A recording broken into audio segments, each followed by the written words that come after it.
functions, pressure, volume, temperature, enthalpy, external pressure. These are all the things we have completed. In this video, especially if I talk about this lecture 4, this is the Thermodynamics lecture 4 video. We are going to continue with something new in this video. So let's begin. Thermodynamics lecture 4. So as you have seen in the previous video that what things we have studied, so let's just have a look at what things we have studied from the beginning. I just want to show you that in the lecture 1 I had already explained you about what is thermodynamics, right? The chapter begins from here. You can see it is a unit 6 chapter, thermodynamics. As I have told you about what is thermodynamics, what are the terms we are going to use in thermodynamics, what is system, what is surrounding, what are the types of system, open system, closed system, and isolated gaseous system. That also I had informed you. After then I had informed you about the state and the system, the functions, state functions like pressure, temperature, volume, heat, work, and the internal energy as a state functions. Also I has informed you about the heat. These are all the things we have completed in the lecture number 1, 2 and lecture number 3. Even I have also completed about the first law of thermodynamics. I have informed you about to solve some of the numericals also. And now if I talk about the what things we are going to start in this video, in this video we will start from extensive and intensive property. These are all the things we have already discussed in the previous video. Now the main things which we are going to discuss in this video is extensive and intensive property. In thermodynamics, a distinction is made between the extensive property and intensive property. An extensive property is a property whose value depends on the quantity of size matter present in the system. For example, mass, volume, internal energy, enthalpy, heat capacity etcetera, this all are extensive property. देखो बच्चों, सबसे पहले आपको ये चीज़ जानना बहुत ही ज़रूरी है कि सिस्टम और सराउंडिंग में क्या क्या चीज़ों का इफेक्ट हो सकता है. जैसे कि हमने देखा भी था कि किस तरह से एनर्जी और मैटर में चेंजेस होते हैं क्लोज सिस्टम, ओपन सिस्टम और आइसोलेटेड गैस सिस्टम में. जैसे मैंने आपको बताया कि ओपन सिस्टम में मैटर और एनर्जी दोनों का एक्सचेंज होता है, क्लोज सिस्टम में सिर्फ एनर्जी का, और आइसोलेटेड सिस्टम में कुछ भी चेंज नहीं होता है. लेकिन अगर आप बात पूछोगे मुझे, सर क्या चेंज होता है, क्या एनर्जी कहाँ से, मतलब ये सारी चीज़ें आप मुझे वहाँ पे पूछ सकते हो कि सर ये एक्सटेंसिव और इंटेंसिव प्रॉपर्टी मतलब अंदर या बाहर में क्या क्या चेंज हो सकते हैं. तो जैसे मैंने आपको बताया, मास, वॉल्यूम, इसके इंटरनल एनर्जी, इसका एंथैल्पी, इसका हीट कैपेसिटी, बहुत सारी ऐसी चीज़ें हैं जो इसकी एक्सटेंसिव प्रॉपर्टी है जो चेंज हो सकते हैं. हाँ, एक चीज़ याद रखना है कि इनकी जो प्रॉपर्टी होती है, स्पेशली अगर मैं बात करूँ इनकी क्वांटिटी, इनकी साइज़ जो अंदर में प्रेजेंट होते हैं, जिसको हम लोग इंटेंसिव प्रॉपर्टी भी कहते हैं, जैसे डेंसिटी हो गया, प्रेशर हो गया, ये सारे के सारे इंटेंसिव प्रॉपर्टी हैं. अब मोलर प्रॉपर्टी, जिसको हम लोग एक्सएम से डिनोट भी करते हैं, ये एक वैल्यू है एक एक्सटेंसिव प्रॉपर्टी का, जिसको काई of the system for 1 mole of the substance if n is the amount of matter, xm is equal to x upon n is independent of the amount of matter. Other examples are molar volume, जिसको हम लोग molar के लिए छोटा m और volume के लिए capital V. उसी तरह मोलर हीट कैपेसिटी Cm.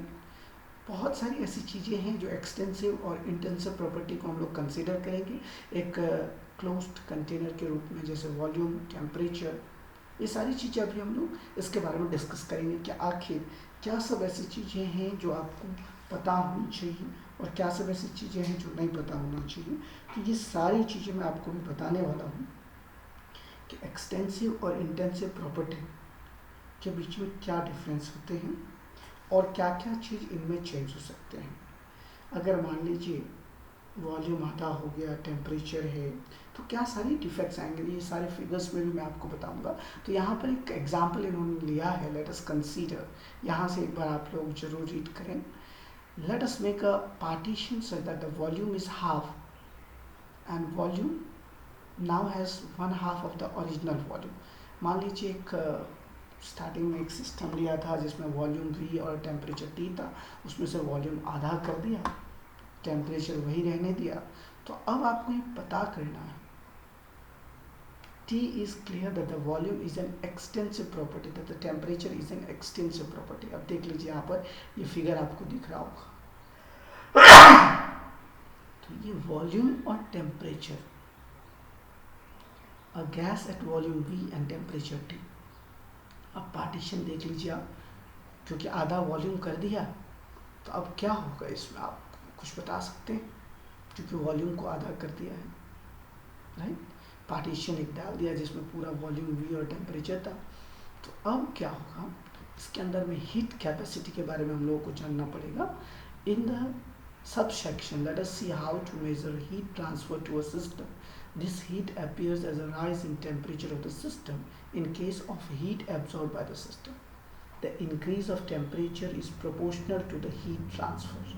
तो यहाँ पर जिसको Q से हम लोग डिनोट करते हैं हीट को, that is coefficient into delta T.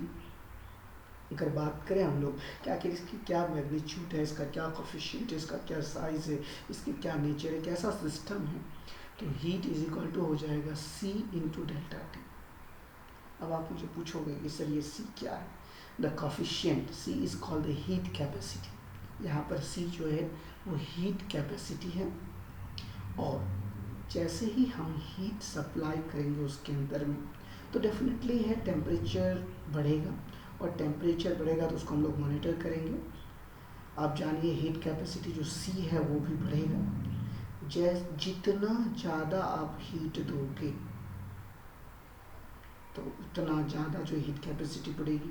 अब क्वेश्चन ये आता है, अगर हम बहुत ही कम मात्रा में टेम्परेचर को बढ़ाएं, ठीक है, बहुत ही कम मात्रा में अगर हम टेम्परेचर को बढ़ाएं तो क्या होगा, बहुत सारी एनर्जी चाहिए उसके लिए. A lot of energy is needed to raise the temperature. कोई पूछेगा आपको what is C, what is heat capacity? Heat capacity is directly proportional to the amount of substance. जितना ज़्यादा substance उतना ज़्यादा उसको heat चाहिए. The molar heat capacity of a substance Cm is equal to C by N. C by N is the heat capacity of 1 mole of a substance, and it is the quantity of heat needed to raise the temperature of 1 mole of 1 degree Celsius. अब सीधे सीधे कुछ चीज़ें आपको समझना पड़ेगा कि किस तरह से इनका टेम्परेचर बढ़ेगा, घटेगा, क्या कितना मोल सब्सटेंस है, कितनी क्वांटिटी है. अगर 1 डिग्री सेल्सियस हम बढ़ाते हैं तो वो स्पेसिफिक हीट कैपेसिटी कहलाएगा. वो क्वांटिटी हीट जो उसको ज़रूरत है, जितना टेम्परेचर उसको रिक्वायर है, 1 unit mass of substance by 1 degree Celsius for finding out the heat Q required to raise the temperature of a sample.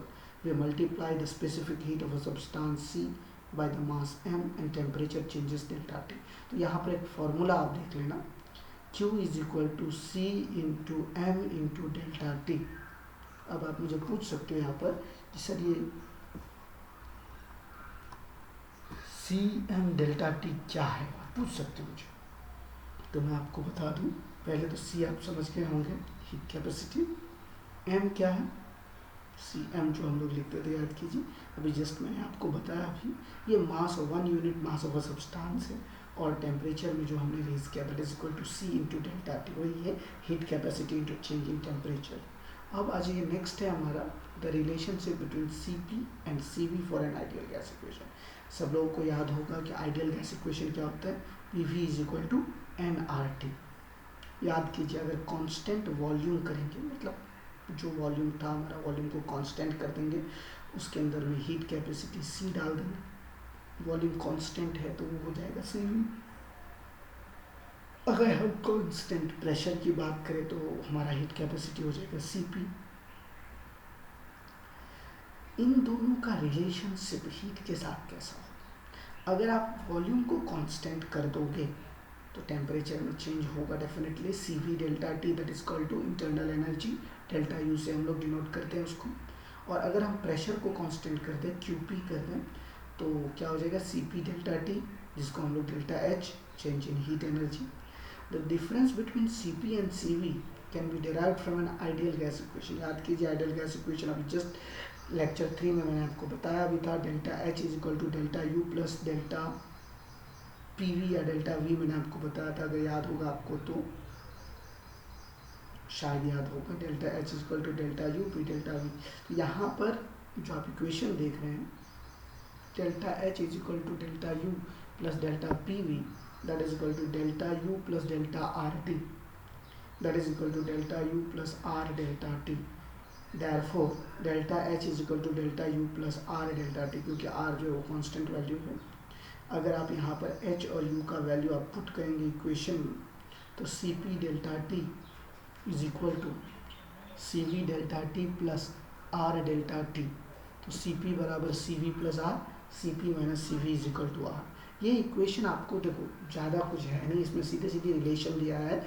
वही याद कीजिए जो हीट कैपेसिटी के थ्रू हम लोगों ने अभी जस्ट निकाला, और उससे पहले जो हीट इंथैल्पी का डेल्टा एच का वैल्यू हमने निकाला था। तो डेल्टा एच के वैल्यू से किस तरह से हम दोनों को रिलेट कर रहे हैं, और रिलेशन जो इसका सीपी और सीवी का है आइडियल गैस इक्वेशन के तहत, मतलब कांस्टेंट प्रेशर पर हीट कैपेसिटी और कांस्टेंट वॉल्यूम पर हीट कैपेसिटी, इस दोनों का डिफरेंस जो होगा वो आइडियल गैस कांस्टेंट आर के बराबर होगा। Got it everyone? अब आ जाइए measurement of delta U and delta H calorimetry. अब क्वेश्चन यहाँ पर उठता है कि सर आप किस चीज़ को मेजर करना चाह रहे हैं, राइट? आप लोग पूछ सकते हैं मुझे कि सर ये जो आप delta U internal energy, delta H heat enthalpy calorimetry से जो आप यूज़ करोगे कांस्टेंट वॉल्यूम या कांस्टेंट प्रेशर को, ये क्या, ये कौन सी टेक्निक है, कैलोरीमेट्री किसको कहते हैं? तो सबसे पहले मैं आपको बता दूँ कि एनर्जी जो चेंज होता है, चाहे वो फिजिकल प्रोसेस हो या केमिकल प्रोसेस हो या कोई भी आप एक्सपेरिमेंट करते हो, तो उस चेंज ऑफ एनर्जी को मेजरमेंट करने के लिए जो प्रोसेस यूज होता है उसी को कैलोरीमेट्री कहा जाता है। याद रखना बच्चों, क्या कहा जाता है? कैलोरीमेट्री। कैलोरीमीटर उसको बोलिए। कैलोरीमेट्री एक प्रोसेस है जिससे चेंज इन एनर्जी हम लोगों को मिलता है। अब आप बोल सकते हैं कि सर ये चेंज इन एनर्जी जो होता है, चाहे एक्सपेरिमेंटल टेक्निक हो या फिर कांस्टेंट वॉल्यूम हो या कांस्टेंट प्रेशर हो, तो इसमें जो एनर्जी डेफिनेटली है चेंज होगा। Which is immersed is known as volume of liquid. Knowing the heat capacity of the liquid in which the calorimeter is immersed and the heat capacity of calorimeter, it is possible to determine the heat evolved in the process by measuring temperature changes. Measurements are made under the two different conditions. याद रखना मेरे प्यारे बच्चों कि सबसे पहले दो चीज़ों पर इसका मेन डिफरेंस होगा, एक कांस्टेंट वॉल्यूम और दूसरा एक कांस्टेंट प्रेशर पर। ये जो टेम्परेचर जो चेंज होगा, आप पूछ सकते हो क्या उसके दो कंडीशन क्या है, तो कांस्टेंट वॉल्यूम रखना पड़ेगा, अदरवाइज कांस्टेंट प्रेशर। अब जैसे मान लीजिए आपको इंटरनल एनर्जी के बारे में आपको मेज़र करना है, कितना इंटरनल एनर्जी है कोई भी केमिकल रिएक्शन में जो हीट एब्जॉर्ब होता है कांस्टेंट वॉल्यूम पर, उसको बॉम्ब कैलोरीमीटर जो आप फिगर में देख रहे हैं यहाँ पर जो स्क्रीन पर आपको दिख रहा है, ये बॉम्ब कैलोरीमीटर है। इससे उसको यूज़ किया जाता है, उससे नापा जाता है। जहाँ पर एक स्टील का वेसल है जिसको बॉम्ब कहा जाता है, उसको पानी के अंदर में डुबोया जाता है, immersed in a water bath. The whole device is called calorimeter. पूरे के पूरे यंत्र को क्या कहा जाता है? कैलोरीमीटर कहा जाता है। The steel vessel is immersed in water bath to ensure that no heat is lost to the surrounding. A combustible substance burnt in pure dioxygen supplied in the steel bomb. Heat evolved during the reaction is transferred to the water. आप देख सकते हैं इस diagram में किस तरह से heat transfer हो रहा है, और ये हीट ही आपको जानकारी देगा कि किस तरह से हीट के अंदर में मतलब कितना हीट ट्रांसफ़र हो रहा है या नहीं हो रहा है। जो भी चीज़ें हैं, चाहे प्योर ऑक्सीजन किस तरह से चल करके जो हीट इवॉल्व करेगा वाटर के अंदर में ट्रांसफ़र होगा, कितना टेम्परेचर होगा, ये सारा चीज़ यहाँ पे मेज़रमेंट होगा। क्योंकि ये बॉम्ब जो है मतलब ये पूरा जो डायग्राम वो सील है। ये कैलोरीमेट्री क्या होता है? सील होता है। इसके अंदर में वॉल्यूम का कोई चेंजेस नहीं होगा। चेंजेस होगा तो सिर्फ और सिर्फ एनर्जी का। जैसे ही रिएक्शन स्टार्ट होगा कांस्टेंट वॉल्यूम पर, इसके कुछ कंडीशंस हैं that no work is done as the reaction is carried out the constant volume. अगर आप खुद सोच सकते हैं जब वॉल्यूम को आप कांस्टेंट कर दोगे, वॉल्यूम कांस्टेंट होने पर क्या होगा? सही बात है, रिएक्शन वर्क डन होगा ही नहीं ना। आप खुद थोड़ा दिमाग लगाओ, अगर आप वॉल्यूम कांस्टेंट कर दोगे then what will happen? Energy सीधा सीधे आप अगर दिमाग लगाओगे तो work is not done in this reaction because it carries a constant volume in the bomb calorimeter. अगर आप रिएक्शन की बात करें जिसमें गैस बाहर निकलते हैं, अगर वर्क डन नहीं है, वर्क डन ज़ीरो है, तो delta V is equal to zero हो जाएगा, क्योंकि वॉल्यूम में तो चेंज होगा नहीं, टेम्परेचर चेंज होगा। Temperature change of the calorimetry produced by the completed reaction in converted to QV. Constant volume पर जो है टेम्परेचर जो भी चेंज होगा उसको क्यूवी की तरह हम डिनोट करेंगे। अगर आप हीट कैपेसिटी की बात करें इस कैलोरीमेट्री के साथ, तो मैं आपको इसके बाद एक डायग्राम बताऊंगा जो आगे दिखाया जाएगा। अभी फ़िलहाल हम डेल्टा एच को मेज़र करेंगे। किसको मेज़र करेंगे? Delta H. अब इस चीज़ को थोड़ा गौर से देखना आप लोग कि measurement of heat change at constant pressure generally under the atmospheric pressure can be done in a calorimetry shown in this figure. You can see, ये फिगर के अंदर में दिखाया गया है कि आखिर किस तरह से आप कांस्टेंट प्रेशर पर जो कैलोरीमेट्री दिखाया गया है वहाँ पर कितना हीट एब्जॉर्ब होता है या हीट इवॉल्व होता है। कांस्टेंट प्रेशर पे जो भी हीट एब्जॉर्ब या इवॉल्व होगा, the heat of the reaction और इंथैल्पी ऑफ द रिएक्शन, जिसको हम लोग डेल्टा एच से डिनोट करेंगे, अगर ये एब्जॉर्ब होता है तो क्यू पॉजिटिव होगा और इवॉल्व होता है तो डेल्टा एच नेगेटिव होगा। ये सारी चीज़ें जो आप देख सकते हैं, इसमें एक न्यूमेरिकल भी बनाया गया है। इस न्यूमेरिकल के अंतर्गत शायद आप लोगों को कुछ बेनिफिट मिले। आप ये न्यूमेरिकल के क्वेश्चंस नोटबुक में लिख सकते हैं कि 1 gram of graphite is burned in the bomb calorimeter in the excess of oxygen at 298 Kelvin and 1 atmospheric pressure according to the equation C plus O2 is equal to CO2. During the reaction temperature rises from 298 to, मतलब 1 kelvin का temperature rise होता है। Heat capacity 20.7 kilo joule पर kelvin है। तो आपको enthalpy change निकालना है कि इस रिएक्शन में what is the enthalpy change for the above reaction at 298 Kelvin and 1 atmosphere। बस उस जनरल सा है, आप इजीली निकाल सकते हो। आप देख सकते हो यहाँ पर किस तरह से निकाला गया, Q is equal to C V into delta T. तो सी वी यहाँ पर चूँकि हीट बाहर निकल रहा है तो माइनस में होगा, और यहाँ पे देख लीजिए आपके क्वेश्चन में भी दिया हुआ है। तो इजीली आपको बस फॉर्मूला पे पुटअप करना है। -20.7 किलो जूल और 299 से 298 हुआ है, मतलब 1, तो मल्टीप्लाई कीजिएगा तो -20.7 किलो जूल। यहाँ पे नेगेटिव आ रहा है। नेगेटिव का मतलब क्या होता है? एक्सोथर्मिक रिएक्शन हो रहा है। तो डेल्टा यू जो है 1 ग्राम ग्रेफाइट को जलाने के लिए कितना एनर्जी चाहिए, तो ग्रेफाइट मतलब कार्बन हो गया, तो 12.0 ग्राम पर mole into -20.7 kilo joule upon 1 ग्राम। दोनों को मल्टीप्लाई कीजिएगा तो 2.48 इंटू 10⁻² किलो जूल पर मोल। चूँकि यहाँ पे डेल्टा एन जो है जी इज इक्वल टू 0 है, therefore delta H is equal to delta U हो जाएगा, जिसकी वैल्यू -2.48 इंटू 10⁻² किलो जूल हो जाएगा। अगर आप बात करें अब कितना इंथैल्पी चेंज होगा रिएक्शन में, क्या क्या चेंजेस आएंगे, तो वो सारी बातें मैं आपको बताऊंगा। अभी फ़िलहाल आपको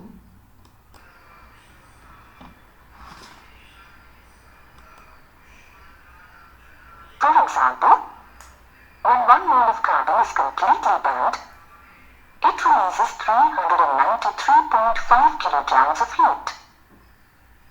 The negative sign of enthalpy change indicates the exothermic nature of the reaction. The enthalpy of combustion is considered only if the substance oxidizes completely.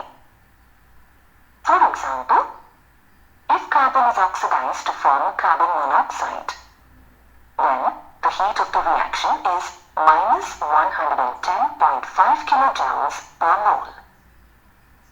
Since carbon does not oxidize completely, the heat evolved during the reaction is not considered as the enthalpy of combustion. Standard enthalpy of combustion is defined as the enthalpy change per mole of a substance when it undergoes combustion, with all the reactants and products being in their standard states at the specified temperature.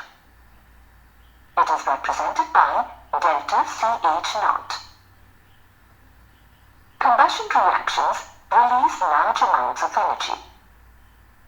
For example, 1 mole of butane on complete combustion produces minus 2,658 kilojoules per mole of energy.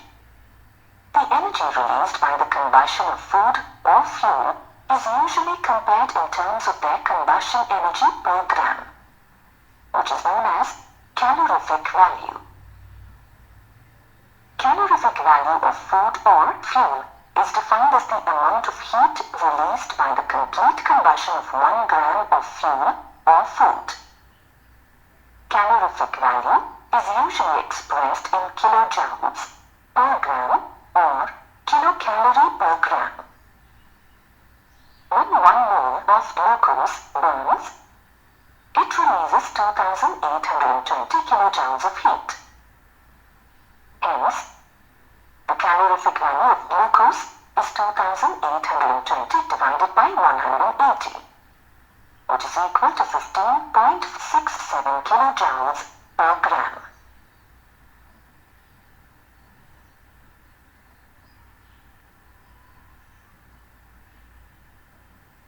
Now let's look at enthalpy of atomization. When 1 mole of a living substance dissociates into gaseous atoms, the enthalpy change accompanying the process is called the standard enthalpy of atomization. It is represented by delta AH0.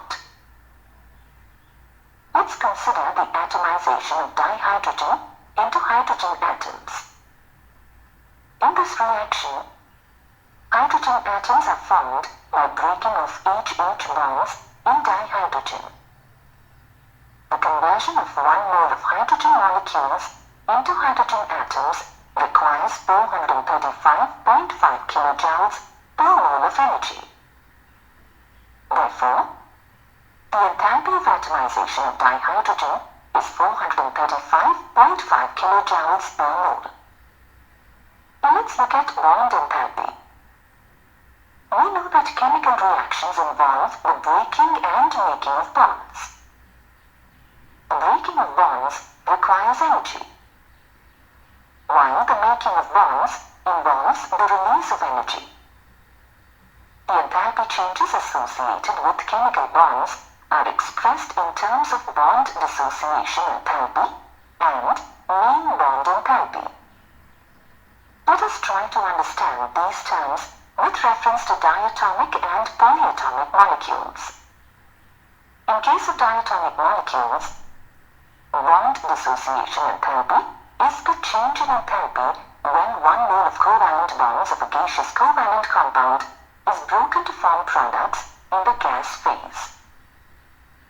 For example, a 435.5 kilojoule per mole of energy is required to dissociate 1 mole of hydrogen gas into hydrogen atoms.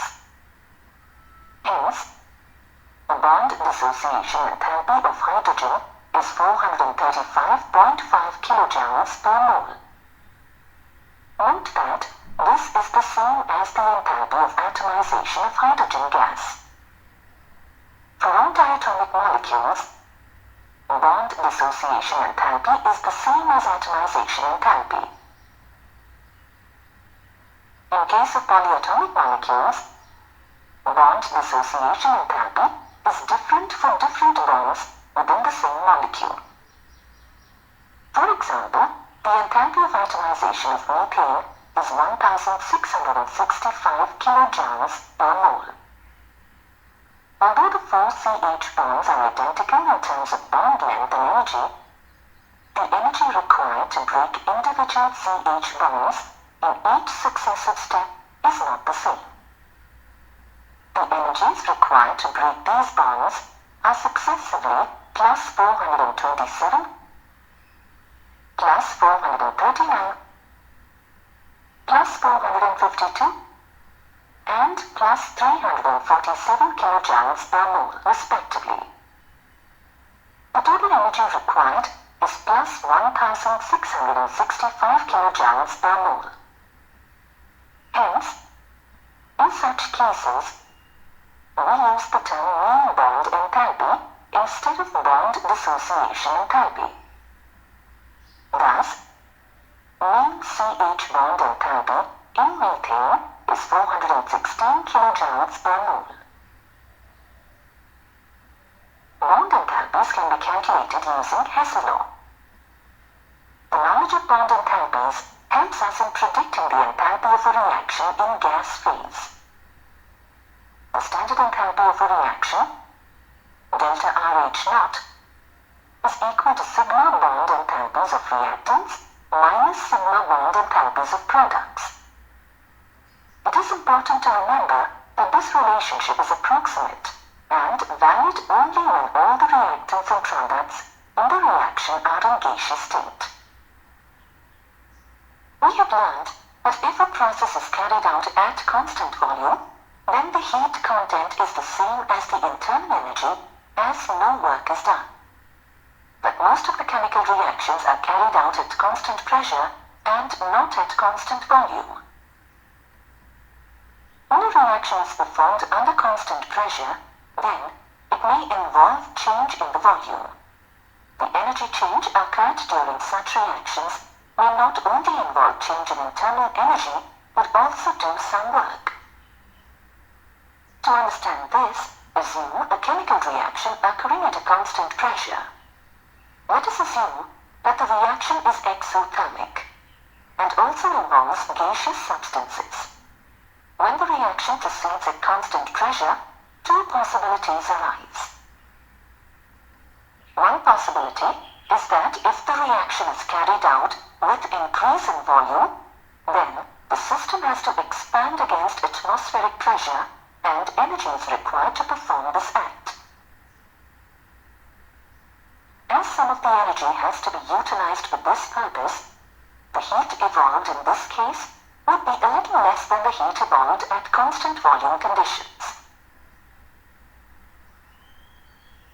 The other possibility is that if the reaction is carried out with decrease in volume at constant pressure, then the work is done on the system and heat evolved would be greater than the heat evolved at constant volume. Thus, it can be concluded that heat changes occurring at constant pressure and temperature are not only due to change in internal energy, but also due to expansion or contraction against the atmospheric pressure. Hence, the scientists felt the need to study the heat changes at constant pressure and temperature. In order to study the heat changes in a chemical reaction at constant temperature and constant pressure, a new thermodynamic function called enthalpy was introduced. The total heat content of a system at constant pressure is equal to the sum of the internal energy and PV. This is called the enthalpy of a system, which is represented by H.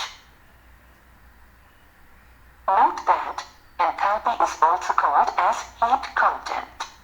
Enthalpy, which depends on the three state functions, internal energy, pressure, and volume, is also a state function. Every substance has a definite value of enthalpy.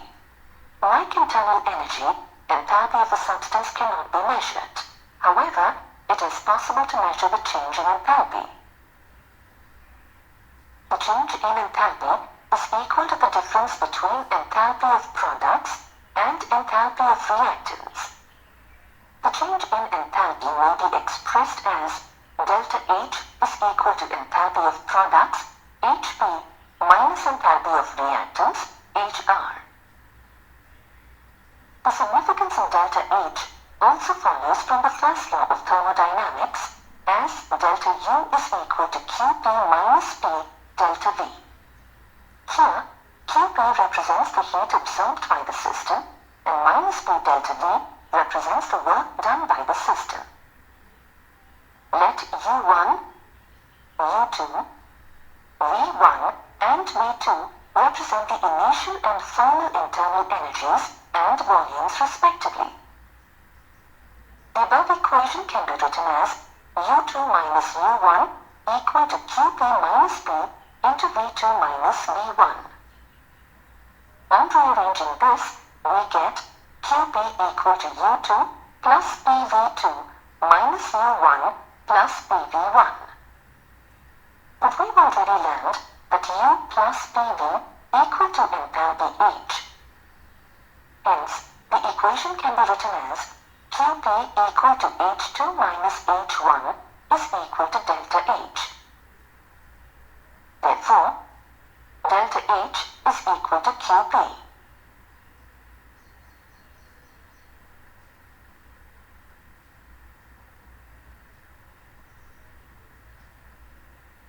For finite changes at constant pressure, we can write the equation as delta H is equal to delta U plus delta PV. Since P is constant, we can write as delta H is equal to delta U plus P delta V.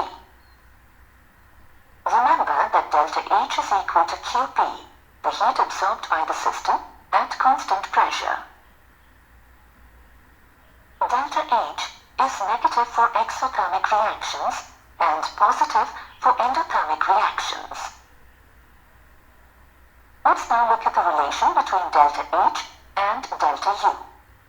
When we deal with solids and liquids, the difference between the change in internal energy, delta U, and enthalpy, delta H, is not significant. This is because solids and liquids do not show significant change in the volume when heated.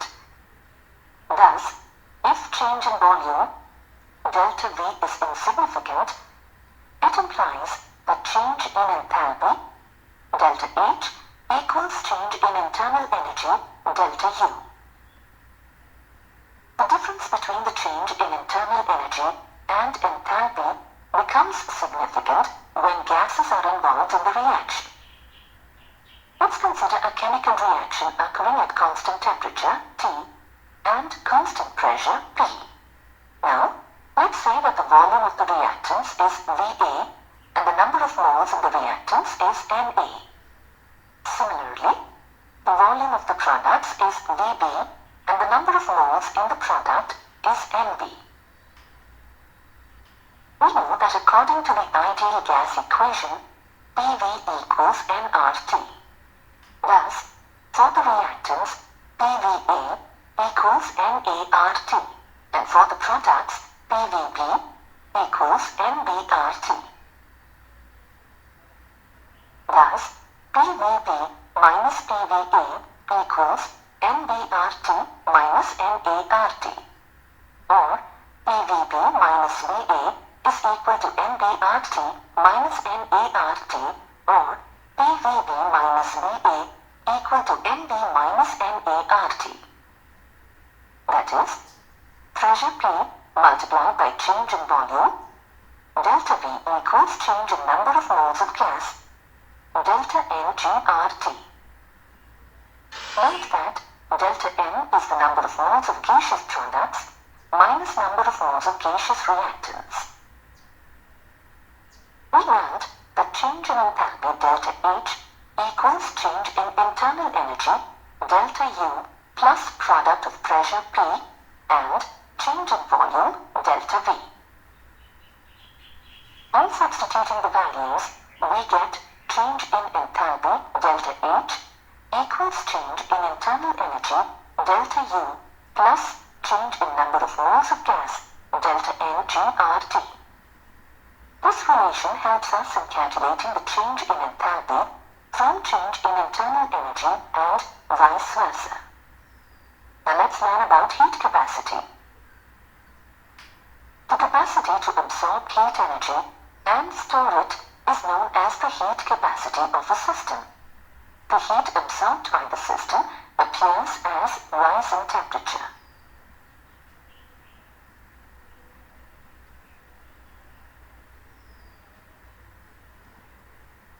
The increase in temperature is proportional to the heat transferred, which can be written as Q equals coefficient multiplied by change in temperature, delta T.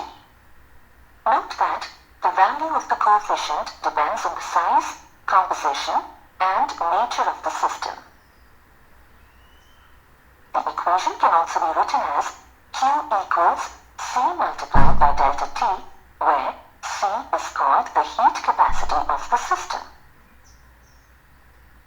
If Q calories is the heat absorbed by the system and the temperature rises from T1 to T2, the heat capacity C is given by the expression C equal to Q by T2 minus T1. Thus, heat capacity is defined as the amount of heat required to raise the temperature of the system by 1 degree at a specified temperature. The specific heat capacity is the quantity of heat required to raise the temperature of unit of mass of a substance by 1 degree Celsius or by 1 Kelvin.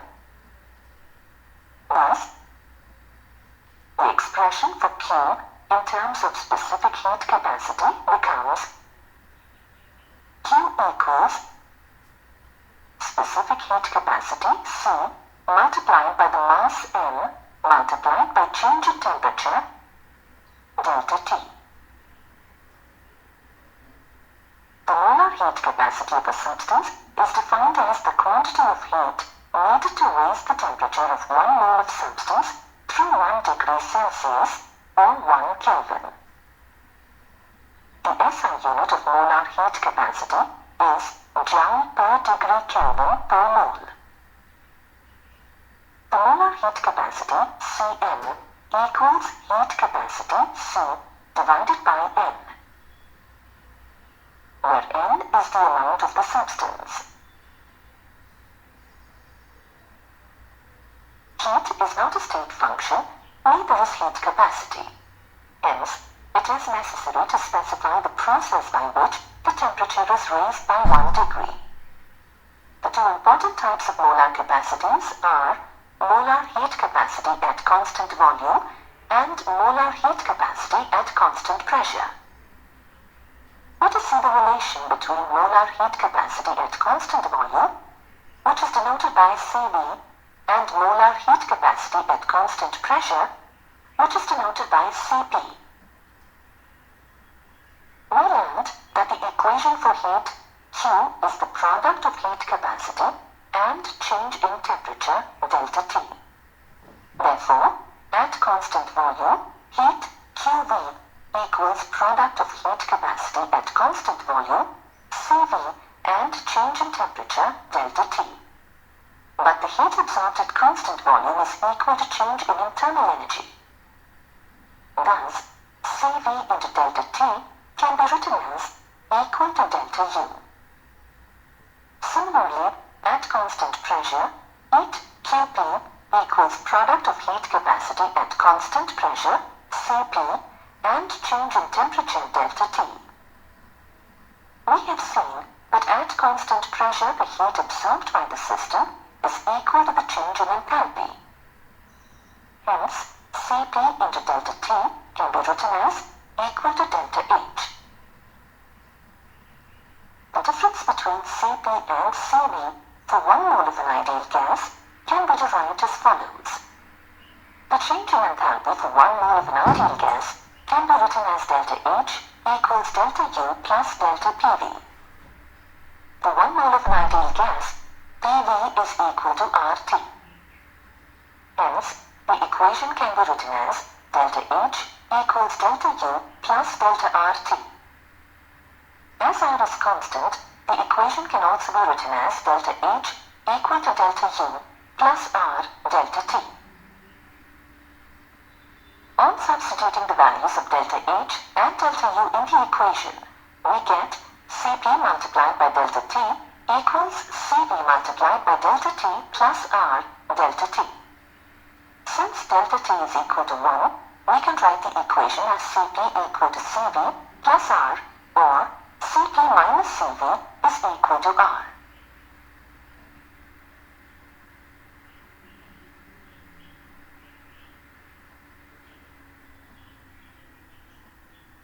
Before we begin, let's look at this cold pack.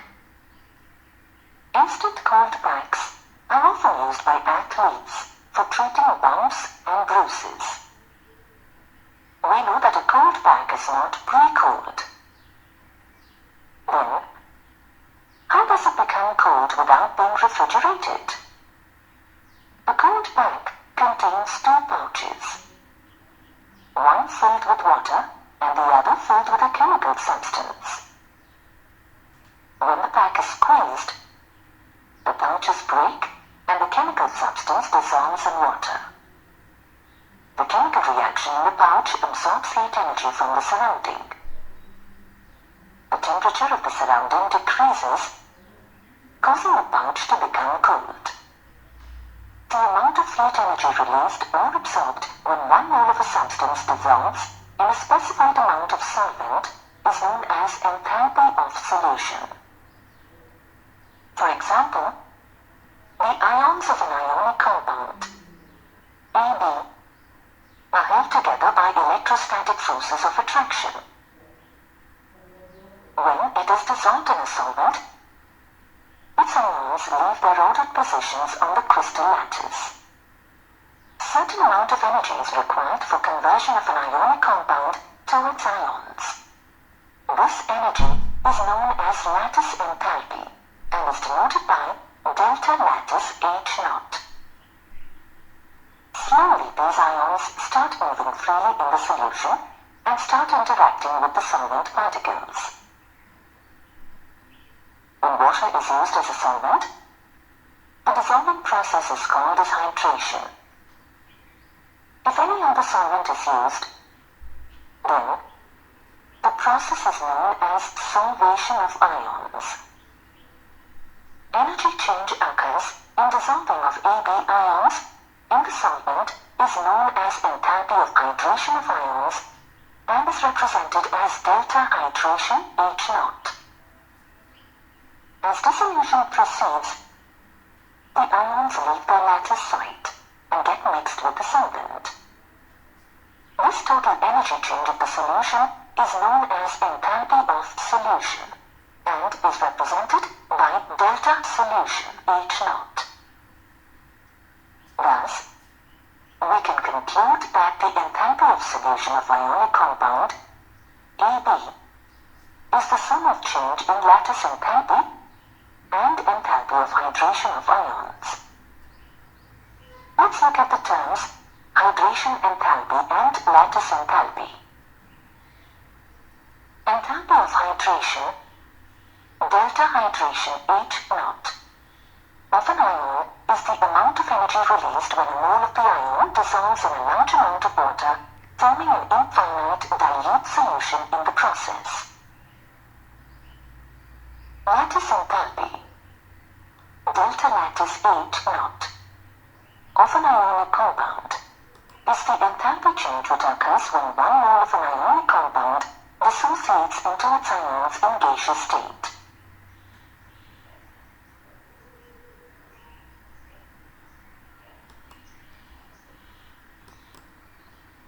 So that's all for today. In the next video, in the lecture 5, we'll discuss more and more things about the thermodynamics. That's all for today. Thank you very much.